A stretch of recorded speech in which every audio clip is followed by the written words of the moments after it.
The sun was setting over Rome, casting long shadows across the cobblestone streets. The air smelled faintly of coffee and freshly baked bread, mixed with the distant hum of tourists chatting excitedly as they snapped photos of ancient ruins. Ryan Mitchell adjusted his tie nervously, glancing at his watch for what felt like the 100th time that evening. He wasn't used to being this uneasy. Years of working as a journalist had taught him how to stay calm under pressure. But tonight was different. Tonight he was about to hear something that could change everything. Laura Dawson, his colleague and close friend, stood beside him, her arms crossed tightly over her chest. Her usually bright eyes were clouded with worry, though she tried to mask it with a confident smile. "You sure you're ready for this?" she asked, her voice low enough not to draw attention from the other reporters milling around them. Ryan shrugged, trying to look nonchalant. "I've been through worse," he said, though his tone betrayed a hint of doubt. "But I still don't get why we're here. What's so special about this guy Leavitt?" Laura hesitated before answering, which only made Ryan more curious and more nervous. "Just trust me," she finally said. "This isn't some conspiracy theory nonsense. It's real." Before Ryan could press her further, a hush fell over the crowd. A tall man with graying hair and piercing blue eyes stepped onto the stage at the front of the room. This was Dr. Daniel Leavitt, a name Ryan recognized from countless headlines over the years. Leavitt was known for uncovering secrets most people would rather leave buried, secrets that often challenged deeply held beliefs. Whether it was exposing government cover-ups or questioning historical narratives, Leavitt always seemed to find himself in the middle of controversy. "Good evening," Leavitt began, his voice steady but commanding. "Thank you all for coming on such short notice. I assure you what I'm about to share is worth your time." The room grew quieter, every eye fixed on him. Ryan leaned forward slightly, his curiosity piqued despite his skepticism. Laura, standing next to him, gripped the strap of her bag tightly, her knuckles turning white. Leavitt paused dramatically, letting the anticipation build. Then, without warning, he dropped the bombshell.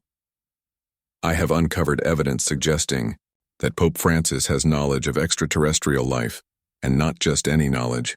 Documents hidden within Vatican archives indicate that he played a direct role in negotiations between humanity and an advanced alien civilization decades before becoming Pope." A collective gasp rippled through the audience. Some reporters scribbled furiously in their notebooks while others stared at Leavitt in stunned silence. Ryan felt his stomach drop. He glanced at Laura, whose expression remained unreadable. Was this really happening? Or was it another one of Leavitt's infamous hoaxes? Leavitt continued, unfazed by the murmurs spreading through the room. "These documents are authentic, verified through multiple sources. They detail meetings between high-ranking members of the Catholic Church and representatives of an alien species referred to as the Lumina. These beings claim to have guided human evolution for thousands of years, subtly influencing our development to prepare us for eventual cosmic unity." Ryan's mind raced. Cosmic unity? Alien species? It sounded like something straight out of a science fiction movie. And yet there was something about the way Leavitt spoke, calm, deliberate, almost clinical, that made it hard to dismiss outright. As Leavitt wrapped up his presentation, promising to release more details in the coming days, the room erupted into chaos. Reporters shouted questions, cameras flashed, and phones buzzed incessantly. Ryan barely registered any of it. His thoughts were elsewhere, replaying Leavitt's words over and over in his head. When the crowd finally began to disperse, Laura grabbed Ryan's arm and pulled him aside. "We need to talk," she said urgently. "Not here." They walked quickly through the winding streets of Rome until they reached a quiet cafe near the Colosseum. The golden glow of lamplights bathed the tables outside, creating an almost surreal atmosphere. Ryan ordered 2 espressos, his hands trembling slightly as he set the cups down. "Okay," he said, leaning across the table. "What the hell is going on, Laura? You knew about this, didn't you?" She nodded, her face pale but determined. "Yes, I did. But it's bigger than you think. Those documents Leavitt mentioned, they're real, and they're dangerous." Ryan raised an eyebrow. Dangerous how? Laura hesitated as if weighing her words carefully. There are people who want these truths buried forever. Powerful people. If they find out we're involved. She trailed off, leaving the sentence unfinished. Ryan frowned. Involved?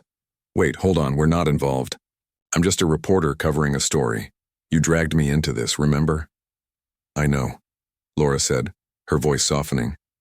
And I'm sorry, but I needed someone I could trust. Someone smart enough to see past the surface and brave enough to dig deeper. That's you, Ryan.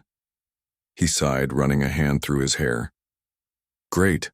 So now I'm supposed to risk my life because you decided to play detective? Before Laura could respond, a loud explosion echoed through the night air. Both of them froze, their eyes widening in shock. Across the street, black SUVs screeched to a halt, blocking off the road. Armed men poured out, moving with military precision. One of them pointed toward the cafe, shouting orders. Move! Laura hissed, grabbing Ryan's arm and pulling him to his feet. They bolted out the back door just as gunfire erupted behind them.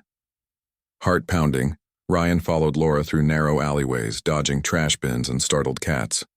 His mind screamed at him to stop, to demand answers, but survival instinct took over.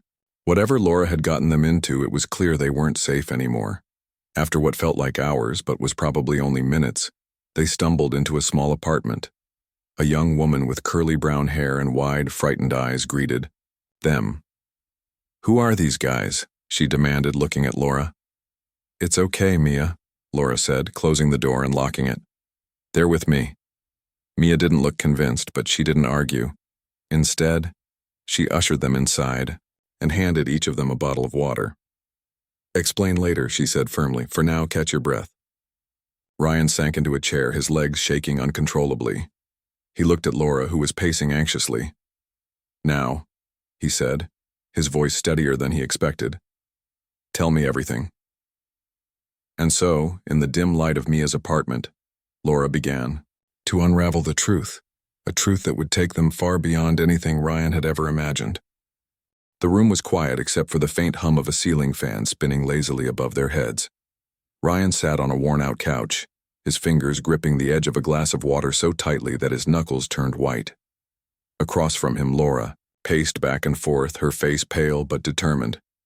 Mia, the cousin who had reluctantly agreed to shelter them, sat in a corner, typing furiously on an old laptop. Her curly hair framed her face as she bit her lip in concentration. Ryan finally broke the silence. Okay, start talking, he said, his voice low but firm. What exactly are we dealing with here?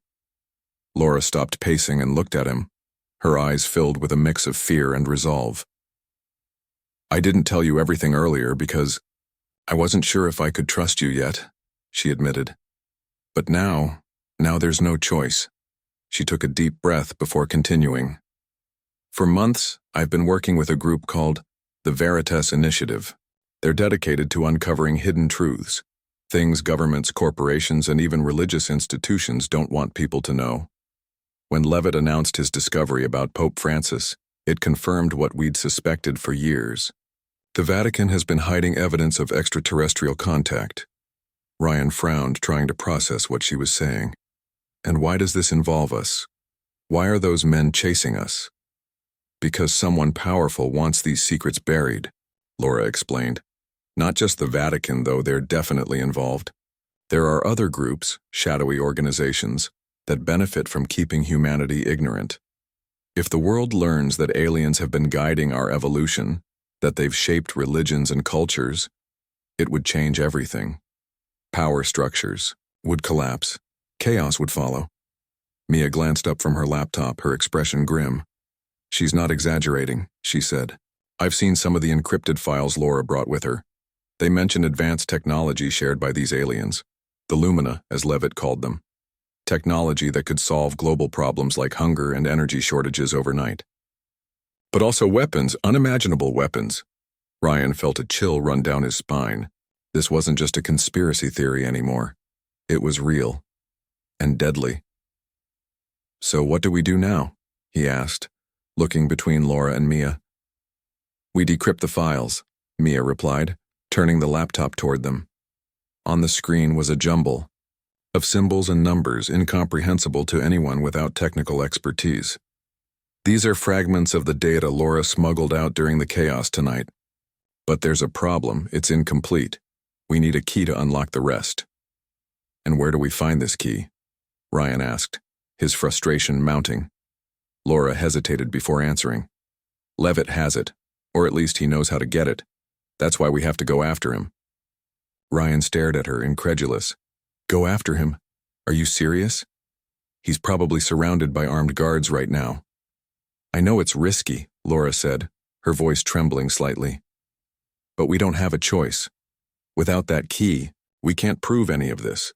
And if we don't expose the truth, those men will keep coming after us until they silence us for good. Mia chimed in, her tone pragmatic. She's right. Sitting here won't save us. If anything, it'll make us easier targets. At least if we move, we stand a chance. Ryan ran a hand through his hair, feeling overwhelmed. Everything was happening. Too fast. Just hours ago, he'd been an ordinary journalist covering a bizarre story. Now he was caught in the middle of something far bigger than he ever imagined. But deep down, he knew Laura was right. Staying put wasn't an option. Fine, he said finally. Let's say we try to rescue Leavitt. How do we even begin? We don't have weapons, resources, or backup. Laura pulled out her phone and scrolled through her contacts. After a moment, she pressed a button and held the device to her ear. There's someone who might help us, she said. His name is Ethan Cole. He's part of the Veritas initiative, too. If anyone can get us into that facility, it's him. The call connected and Laura explained the situation quickly, her words clipped and urgent. When she hung up, she looked at Ryan and Mia. Ethan's on his way. He says he knows where they're holding Leavitt, a secure location outside Florence. We leave within the hour. Mia nodded, already packing a small bag with essentials. I'll prep the car, she said. We'll take the back roads to avoid detection. As they prepared to leave, Ryan couldn't shake the feeling that they were walking straight into a trap. But what choice did they have? The alternative was waiting around to be hunted down like animals. The drive to Florence was tense and silent. The three of them crammed into Mia's compact car, navigating winding country roads under the cover of darkness. Every passing vehicle made Ryan's heart race, convinced it was another SUV full of armed men. But miraculously, they reached the outskirts of Florence without incident. Ethan Cole arrived shortly after, pulling up in a battered van that looked like it had seen better days. He was tall and broad-shouldered, with short dark hair and a rugged beard. His piercing green eyes scanned the area warily before he approached them. You sure about this? He asked Laura, his voice gruff but tinged with concern. This isn't going to be easy. We don't have a choice, Laura replied firmly. If we don't get Leavitt, we lose everything. Ethan nodded, accepting her answer without argument. All right then, here's the plan. The facility is heavily guarded, but there's a service entrance on the east side that's less secure. I scoped it out earlier. We'll go in quietly, grab Leavitt, and get out before anyone realizes we're there. It sounded simple enough, but Ryan knew better than to believe it would go smoothly. Still, he kept his doubts to himself. Complaining wouldn't change anything. Under the cover of night, the four of them crept toward the facility. Ethan led the way, moving with practiced stealth. Ryan followed closely behind, his senses on high alert. Every sound, the rustle of leaves, the distant bark of a dog made him flinch. When they reached the service entrance, Ethan motioned for them to wait while he disabled the security system. A few tense minutes later, the door clicked open and they slipped inside. The interior was dimly lit, the air thick with the smell of disinfectant. They moved silently through empty hallways, guided by Ethan's whispered instructions. Finally, they reached a locked door marked Restricted Access. Ethan worked quickly to pick the lock, sweat beading on his forehead. Inside, they found Dr. Daniel Leavitt slumped in a chair, bruised and bloodied but alive. His eyes widened in shock when he saw them. You shouldn't have come, he croaked, weakly. They'll kill you all. There's no time for speeches, Ethan snapped, cutting the ropes binding Leavitt's wrists. Can you walk? Leavitt nodded painfully, leaning on Ethan for support. As they turned to leave, however, alarms blared throughout the building. Red lights flashed, illuminating the hallway. They know we're here, Mia hissed, panic creeping into her voice. Ethan cursed under his breath. Move! Stick to the plan! They ran back the way they came, footsteps echoing loudly against the walls. Guards appeared at the end of the corridor, shouting orders and raising their weapons. Ethan pushed Ryan and the others ahead of him, staying behind to hold off the pursuers. Go, he shouted, firing his gun to create a diversion. Get Leavitt out of here. Ryan hesitated, torn between escaping and helping Ethan.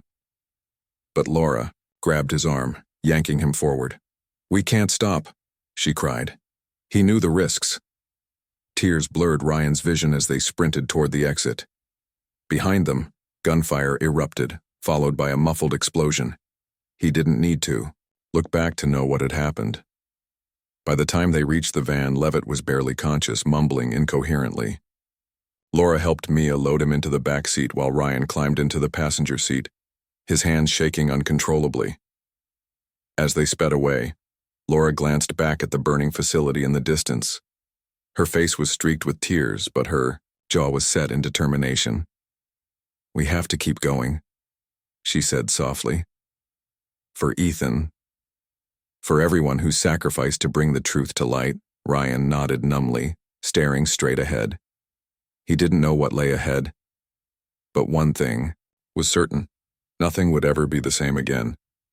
The van sped down a narrow, winding road, its headlights cutting through the thick fog that clung to the hills outside Florence. The air inside was heavy with silence, broken only by the occasional groan from Dr. Leavitt, who lay sprawled across the back seat. His breathing was shallow, his face pale and streaked with dirt and dried blood. Laura sat beside him, pressing a clean cloth to his forehead in a futile attempt to stop the bleeding. Her hands trembled, not just from exhaustion, but from the weight of everything that had happened. Ryan sat stiffly in the passenger seat, staring out the window at the dark landscape rushing past. His mind replayed the events of the last few hours, the explosion, Ethan's sacrifice, the frantic escape. He clenched his fists tightly, trying to push away the guilt gnawing at him. They had left Ethan behind. He had stayed to give them a chance, and now he was gone. Ryan didn't know how to process it, so he focused on the road ahead instead. Mia drove with grim determination, her knuckles white against the steering wheel. She glanced occasionally in the rearview mirror, checking on Leavitt and Laura. We need to find somewhere safe, she muttered finally, breaking the oppressive silence. Somewhere off the grid. There's an old cabin, Laura said quietly, her voice hoarse. It's about an hour from here. My uncle used to own it. Before he passed away, no one knows about it. Mia nodded. Good, we'll head there. For the next hour, the only sounds were the hum of the engine and the rhythmic thud of the windshield wipers clearing away the mist that had begun to fall. When they finally arrived at the cabin, it was exactly as Laura had described. Small, isolated, and surrounded by dense trees. The wooden structure looked weathered but sturdy, its windows dark and uninviting. Mia parked the van behind a cluster of bushes, ensuring it couldn't be seen from the road. Together they carried Leavitt inside and laid him gently on a dusty couch in the main room. The cabin smelled faintly of damp wood and mildew, but it was warm enough, and for now, it would have to do. Once Leavitt was settled, Laura turned to Mia. We need to get those files decrypted, she said urgently. Ethan gave his life for this. We can't let it be for nothing. Mia nodded and opened her laptop, which she had managed to grab during their escape. She connected a small external hard drive containing the data they'd retrieved earlier. The screen lit up with lines of encrypted code, glowing faintly in the dim light of the cabin. This is going to take time, Mia warned, her fingers flying over the keyboard. Even with what we've got, some parts are still missing. We're going to need that key Leavitt mentioned. Leavitt stirred weakly on the couch, his eyes fluttering open. Laura rushed to his side, crouching beside him. Dr. Leavitt, she whispered. Can you hear me? He blinked slowly, his gaze unfocused. "Laura," he murmured, his voice barely audible. "You shouldn't have come." "We didn't have a choice," Laura replied softly. "We need your help. Where's the decryption key?" Leavitt winced as he tried to sit up, clutching his side. "In my pocket. Before they took me," he trailed off, his eyelids drooping again. Laura carefully searched his jacket pockets until she found a small USB drive tucked inside. She held it up triumphantly, her heart pounding. This must be it. Mia inserted the USB drive into her laptop, her hands trembling slightly. The screen flickered, and then rows of folders began appearing, one after another. It was working. Slowly but surely, the encrypted files were unlocking. As Mia worked, Ryan paced the room, unable to sit still. His thoughts kept drifting back to Ethan. He hadn't known him long, but the man's bravery and ultimate sacrifice weighed heavily on him. How many others had given everything for this cause? And what would happen if they failed? Finally, Mia leaned back in her chair, exhaling sharply. "Got it," she announced. "Most of the files are accessible now." "What do they say?" Laura asked, leaning over her shoulder. Mia clicked on one of the folders, revealing a series of documents and video clips. One file caught their attention immediately, a time-stamped recording labeled Vatican Summit, 1987. She clicked play, and the grainy footage filled the screen. The video showed a large conference room, its walls adorned with ornate tapestries. Around a long table sat several men in priestly robes, their faces solemn. At the far end of the table stood two figures cloaked in shimmering silver garments, their forms humanoid yet distinctly alien. Their skin glowed faintly, and their elongated limbs moved with an almost hypnotic grace.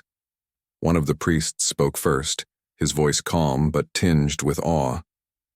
"We gather today to discuss the future of our relationship with the Lumina. For centuries, they have guided us, shaping the course of human history. Now we stand at a crossroads."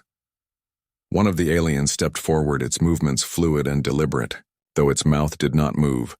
A voice echoed in the room, deep and resonant. "Your species approaches a critical stage in its development. The choices you make in the coming decades will determine whether you join the galactic community or remain isolated." The priests exchanged nervous glances, clearly unsettled by the implications. Another priest, younger than the rest, spoke up hesitantly. "And what of faith? What of God?" The alien tilted its head, as if considering the question. "Faith is a concept unique to your kind. It is both a strength and a limitation. We do not seek to replace your beliefs, but to expand them, to show you that creation extends beyond your understanding." The video ended abruptly, leaving the group in stunned silence. Ryan sank into a nearby chair, his mind reeling. This changes everything," he said finally. "If people see this, it'll destroy the church. Or maybe save it. I don't even know anymore." "It's not just about religion," Laura said, her voice trembling with emotion. "This proves we're not alone, that someone, or something, has been watching over us all along. Imagine what it could mean for science, politics, even war, if humanity knew the truth."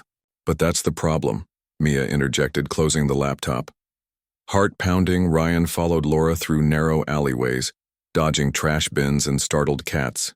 His mind screamed at him to stop, to demand answers, but survival instinct took over. Whatever Laura had gotten them into, it was clear they weren't safe anymore.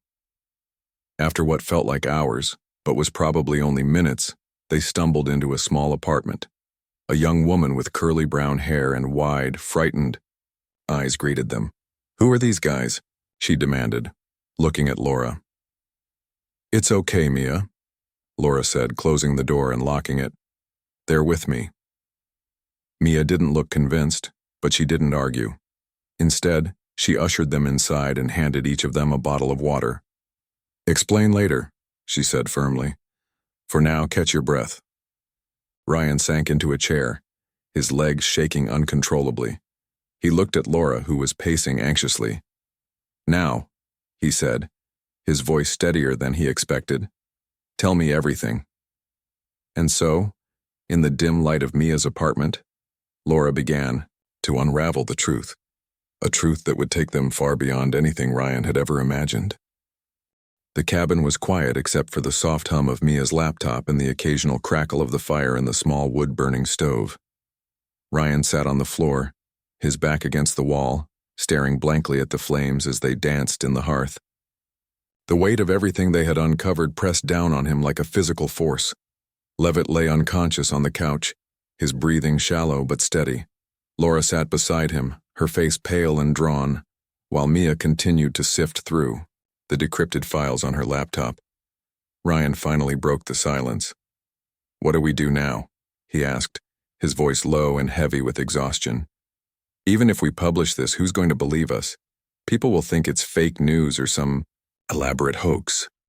Laura looked up from where she was tending to Leavitt. "It doesn't matter what everyone thinks," she said firmly. "What matters is that the truth gets out there. Once it's public, people will start asking questions. Governments, scientists, religious leaders, they won't be able to ignore it anymore." Mia nodded without looking away from the screen. "She's right. We just need to make sure the evidence is undeniable. Videos, documents, timestamps, all of it needs to be presented clearly. If we can prove authenticity, skeptics won't have much room to argue." Ryan sighed, rubbing his temples. "And then what? Even if we expose the truth, how do we know it'll make things better? What if it causes panic? Or worse, what if those shadowy groups you mentioned come after us even harder?"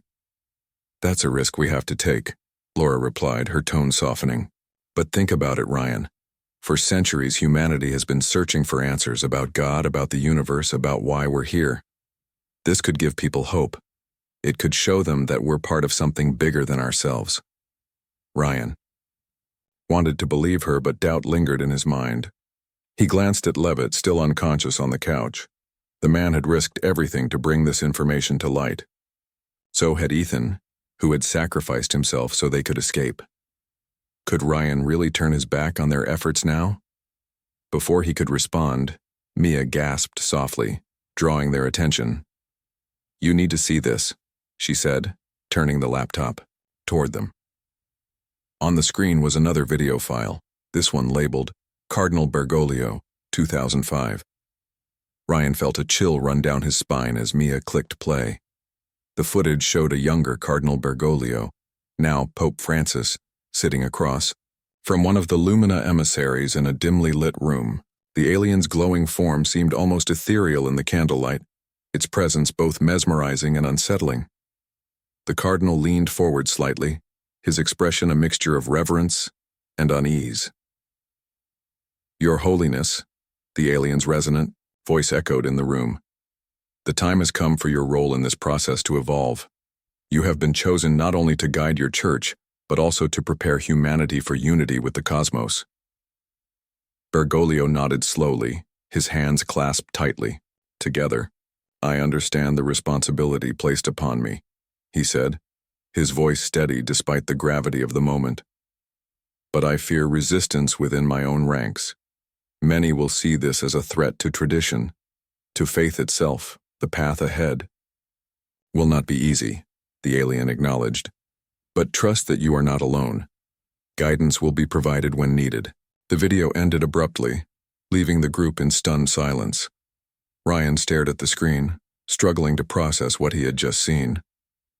This proves it," he said finally, his voice barely above a whisper.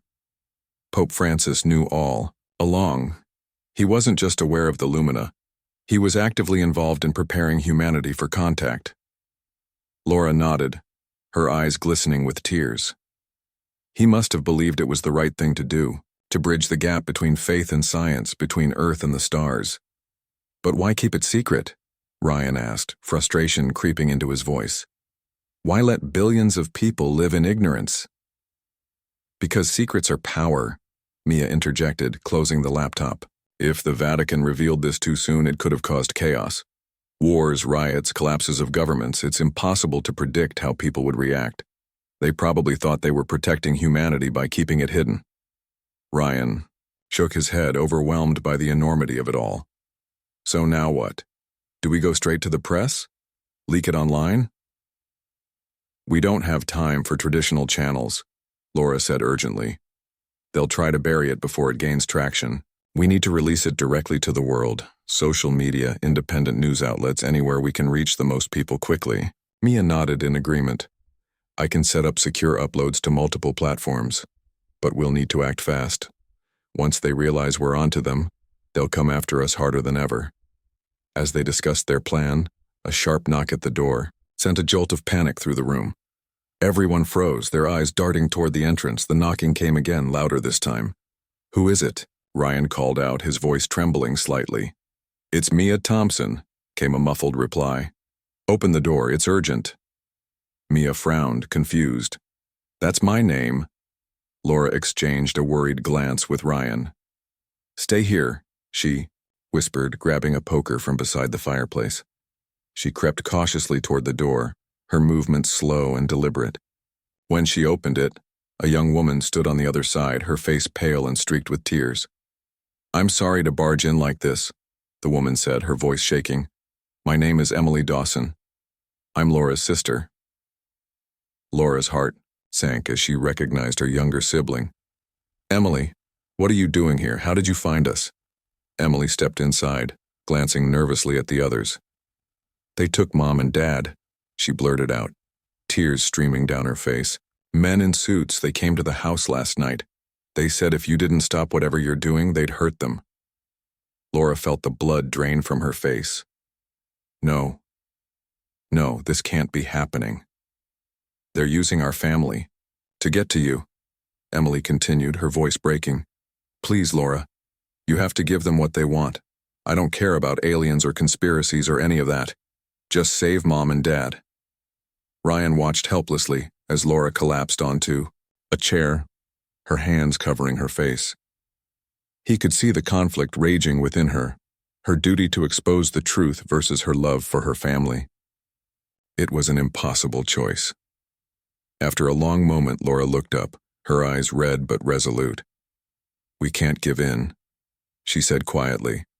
If we do, everything Ethan and Leavitt fought for will have been for nothing. And more importantly, the world deserves to know the truth. Emily stared at her, disbelief written across her face. How can you say that? Our parents' lives are on the line. And so is the future of humanity. Laura shot back, her voice cracking. I'm sorry, Emily, I never wanted you or anyone else to get dragged into this, but I can't stop now. The room fell silent, the tension thick enough to cut with a knife. Finally, Mia spoke up, her tone measured but firm. There might be another way. If we release the information publicly, it'll create enough chaos to buy us some time, maybe even enough to negotiate for your family's safety. Ryan nodded, catching on to her idea. Right. Once the story breaks, the Vatican and whoever else is involved will be too busy dealing with the fallout to focus on your parents. By then we can figure out a way to rescue them. Laura hesitated, torn between hope and despair. In the end, she nodded reluctantly. All right, let's do it. Mia immediately got to work, setting up encrypted uploads to various platforms.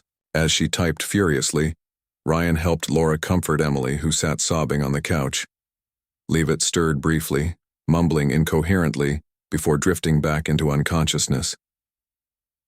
When the uploads were complete, Mia turned to the group. It's done, the files are live. Within hours, the whole world will know. For a moment, no one spoke. The reality of what they had just unleashed settled over them like a storm cloud. Whatever happened next, there was no turning back. Hours later, the first reports began to surface online. Social media erupted with screenshots of the leaked documents and videos, sparking heated debates across the globe.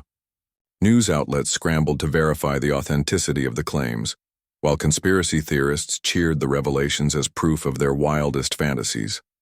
Protests erupted outside St. Peter's Square, with crowds chanting for answers. In the midst of the chaos, Ryan received a notification on his phone, a message from an unknown number. His stomach dropped as he read the words, You've started something you can't finish. Surrender now or your friends pay the price. He showed the message to Laura, who clenched her fists tightly. They're not going to stop. She said grimly. Not until they silence us for good. Ryan met her gaze, determination hardening his features. Then we fight. Together. Outside, the sky grew darker, the first drops of rain beginning to fall. The storm had only just begun. The rain fell steadily, tapping against the windows of the cabin like a relentless drumbeat. Inside, the group sat in tense silence, their eyes glued to the glowing screens of their phones and laptops as news of the leak spread across the globe. Social media platforms were flooded with reactions.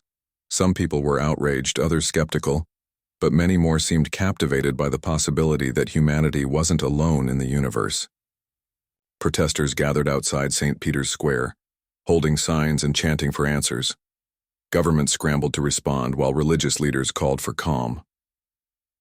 Ryan stared at his phone, scrolling through endless streams of updates.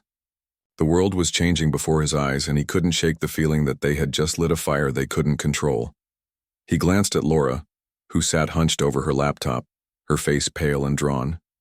Emily rested on the couch beside Leavitt, tears still streaking her cheeks. Mia paced nervously, checking the windows every few minutes as if expecting armed men to burst in at any moment. We've done all we can, Mia finally said, breaking the heavy silence.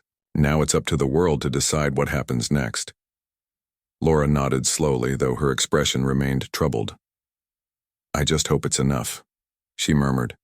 Enough to protect my family, and everyone else who might get caught in the crossfire.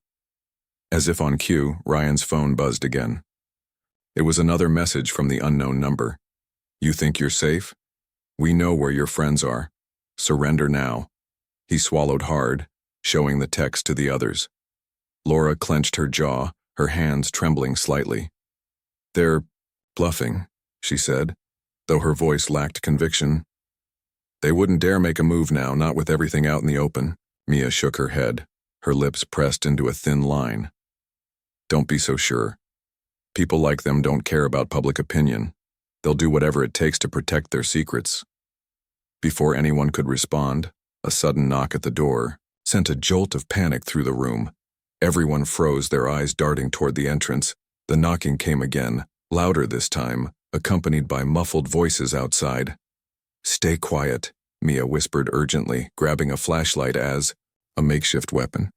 Ryan moved instinctively to block Laura and Emily, his heart pounding in his chest. The door creaked open slowly, revealing a figure silhouetted against the dim light of the stormy evening. For a split second, Ryan thought the worst, that their pursuers had found them, but then the figure stepped inside, raising both hands in surrender. It's me, a familiar voice said softly. Ethan! Everyone gasped in shock. Ethan Cole stood there, soaked to the bone and covered in dirt, but very much alive. His clothes were torn and his face was bruised, but his green eyes burned with determination. You're alive! Laura exclaimed, rushing to him. We thought you were. I almost was, Ethan admitted grimly, wincing as he lowered himself into a chair. But I managed to slip away during the chaos. I've been tracking you ever since. Thought you might need backup.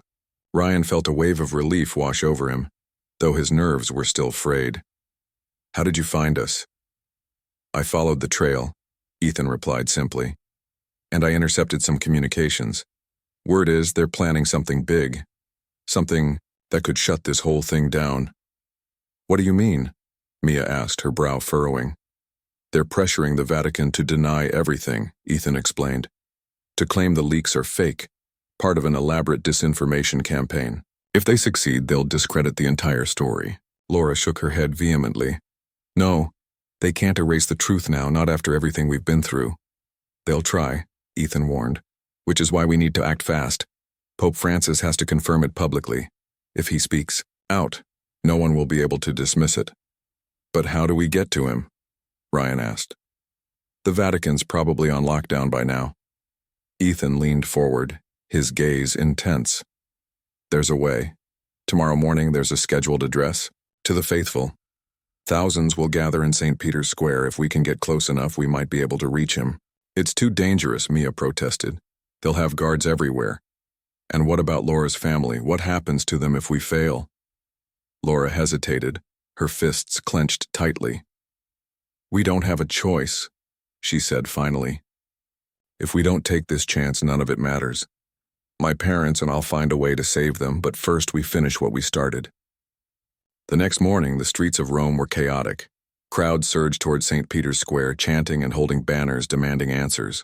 Police officers attempted to maintain order, but the sheer number of people made it nearly impossible.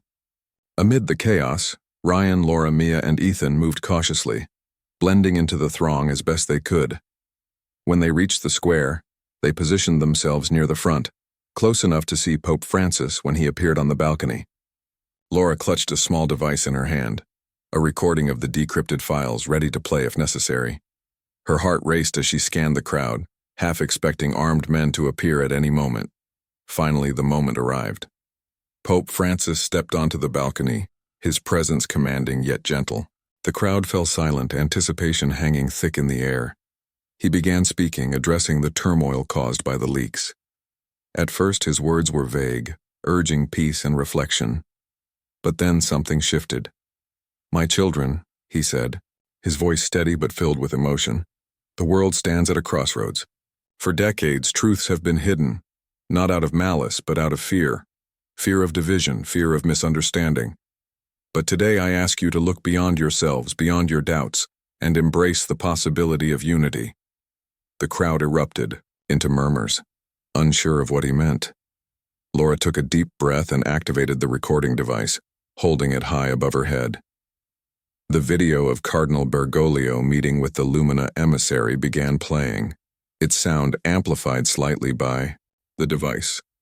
Gasps rippled through the crowd as people watched the footage, their faces reflecting a mix of awe and disbelief. Pope Francis paused, his expression unreadable. Then, slowly, he nodded. Yes, he said, his voice carrying across the square. It is true. Humanity is not alone. For centuries, beings far greater than ourselves have guided our path, shaping our destiny in ways we are only beginning to understand.